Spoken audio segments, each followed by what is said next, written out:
Hey guys, welcome back to Teal House Farm, and I just wanted to do a quick video as felt like sharing a word of encouragement with you all, because it has been kind of a tough week, and just kind of had to remind myself to put things in perspective. And I just thought I'd share some of the lessons with you. You need that? Sure. Yeah. So spring is finally coming, and it's basically this is the 4-week span that we've been planning for all winter, where it's really important that plants get put in the ground on time, that the garden is ready to go on time. We get our spring animals that we don't breed here, that we have those purchased and everything set up. And this week, 2 weeks ago, we got hit with strep throat, and I got it too. And so I was down and out for a little bit. And then we got a horrible cold this week that I still have. I feel as haggard as I look. And it's really slowed down progress. And it's so easy to be so frustrated and discouraged because we've worked so hard all winter. Been working very hard, just step by step, plodding along to make sure that we hit our deadlines and to put in all that work and realize if I can't get myself better, we're never going to hit our deadlines. It's really easy to feel really discouraged and just want to throw the towel in on some of these projects that I've worked so hard at getting this far. And obviously I fully realize, and you guys know that, especially, the experiences we've had with Annie, I realize there's a lot worse things out there than strep throat and a cold. I fully understand that I'm going to recover and probably even by tomorrow feel so much better and be able to get back out there and get back to work. But it is hard when you have your plans derailed, especially when you've already put so much, passion and effort into things, to kind of see them thrown off track when it's getting close to, D-Day and things have to be finished. And gardening is not one of those things where you can push it off and say, well, if it doesn't get done, we'll just do it later. If it doesn't get done, then you can't do it till next season, at least not the way that you planned. And so it does feel discouraging, if that were to be the case that happened, that would be really discouraging, because we've been working on building the new garden, gosh, probably I'd have to go back and look at the videos, but I think it was before Christmas that we started this whole process, and it's been a labor of love. And to, get so close to the end here, really needing to finish things, but keep getting sick is really frustrating. Yes, Annie? Because my time is very limited. I have a lot of other responsibilities with all the kids and their schooling. It's very, that's kind of in the list of things that are important, making sure that the kids stay on top of their schooling, that we're staying on top of all of Annie's, medications and therapies and doctor's appointments. Things like building a new garden, even though homesteading is a passion of mine, that gets pushed way down to the bottom. And so just carving out the time to work on it is hard to do.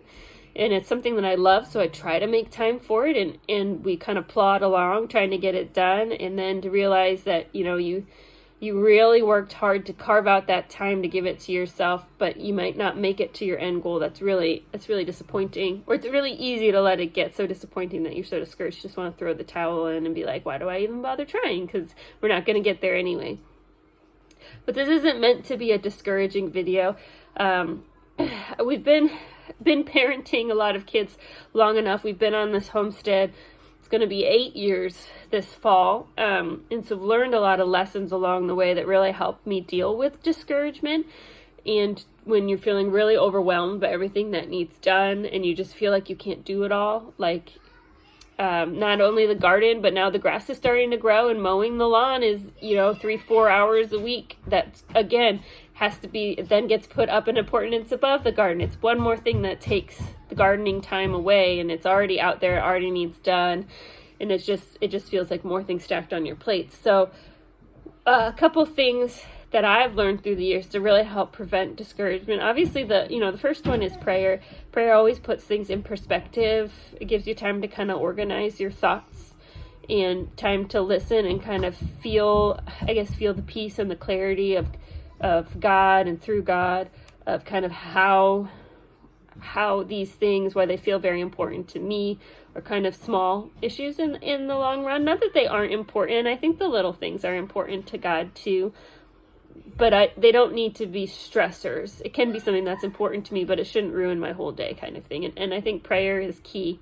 Just trying to put that stuff in perspective. And I feel like in prayer, you can just feel your blood pressure like go down, because you realize that, all right, we're talking through this problem and somebody is listening, is kind of, going to help me kind of through these and work through these systematically, and kind of just focus on the things that are most important, and, remind myself of what I am thankful for, of everything that we have accomplished, of everything we've been blessed with, and try not to let small things derail the whole train.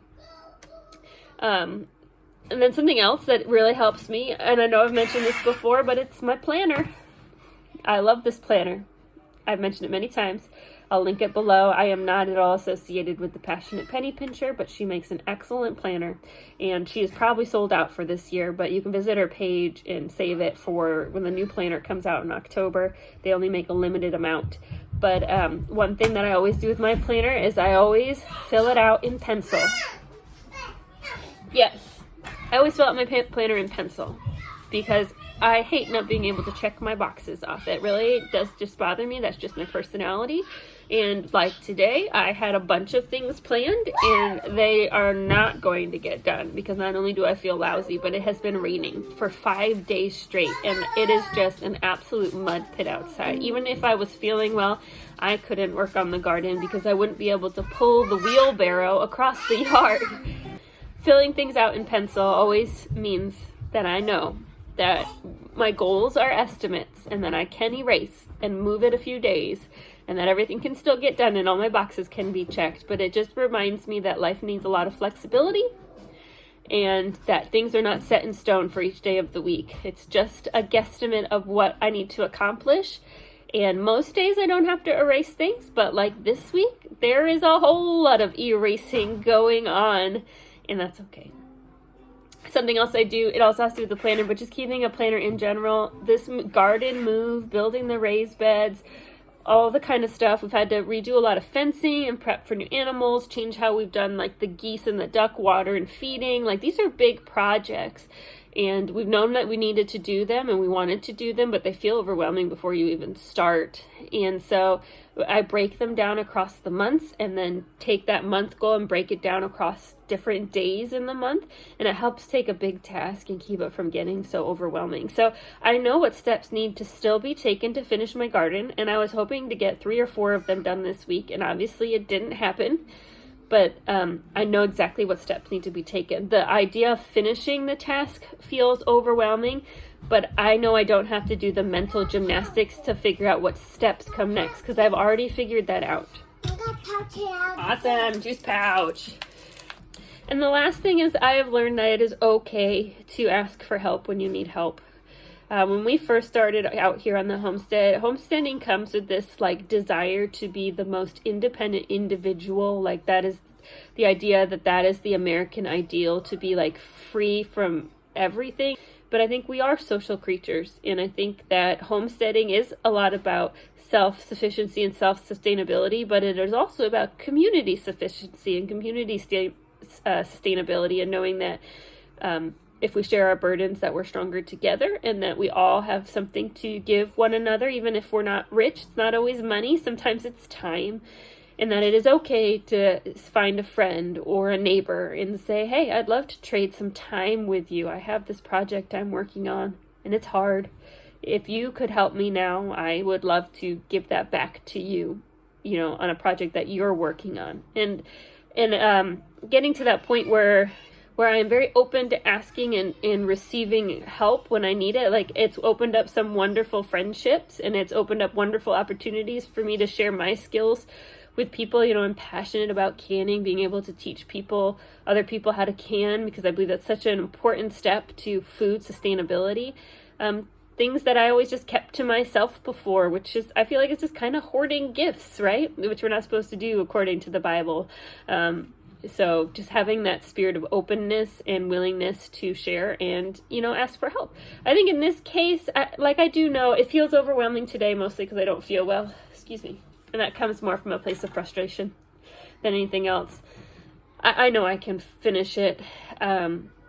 probably can finish it next week. We don't have very many things going on next week as long as the weather cooperates. But I do know that if it gets down to it, if we get to somewhere around April 15th and that no-till bed is still not done, that it's okay. That there are people in our church that I've met in my community, other moms who just love getting together, and they don't mind if it's work.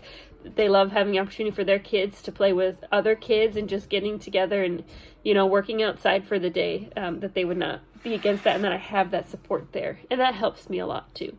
And as somebody who's not necessarily extroverted, it took me a very long time to learn how to make those connections with people and to make new friends and be comfortable asking new friends and for help, and being, feeling comfortable offering to help people that I know needed help, but not being, embarrassed about going up to someone and saying, hey, I'd love to help you with that. Is that something I can help you with? So that's my fourth lesson. All that to say, there are always seasons in life when it's discouraging, and I know that this current discouragement is small, that there are much bigger issues out there. Discouragement is discouragement, and it definitely puts a sad face on you for a little bit, and it's easy to feel overwhelmed. But that there's lots of simple things, lots of simple steps that can take a task and can make it feel much more manageable, even if it's, way behind schedule. So we will see you guys next week with lots of new content. Thank you much for stopping by for a chat, and we'll see you soon.